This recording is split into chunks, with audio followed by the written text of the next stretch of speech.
All right, Reagan, thank you for that.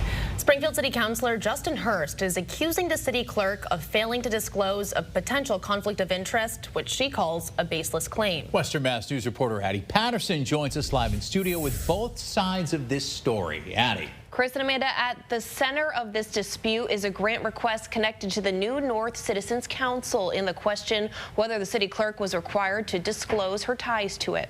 Hurst alleges Oyola Lopez didn't properly disclose her role as chairwoman of the organization while it received funding, and he's now pushing for outside counsel to review the situation.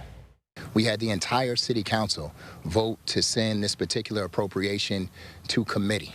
They sent it to committee because they knew what it is that I know. The idea that our city clerk, who works for us, is asking for an appropriation of $100,000 for a business that she has a financial interest in is problematic. And at the very least, we need a legal opinion. During a press conference this afternoon, Oyola Lopez's attorney says that claim is completely false. He stated that his client has never received any compensation from the New North Citizens Council, calling her role strictly volunteer-based. He also says Oyola Lopez sought guidance from the city's law department, which determined there was no conflict of interest and therefore nothing to disclose.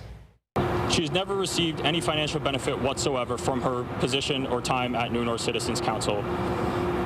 There's never had a duty to disclose any potential conflict of interest. Her attorney also said the investigation Hurst is pushing for is unwarranted and amounts to harassment. He also noted Oyola Lopez has cooperated with state inquiries and has spent her career as a nonpartisan public servant. Meanwhile, Hurst says he's filed a proposal expected to be introduced at Monday's City Council meeting, seeking an outside review of the matter. Coming up here later tonight on Western Mass News at 10 and 11, we'll dive deeper into today's press conference and hear how Councilor Hurst is responding. Reporting live in studio, Addie Patterson.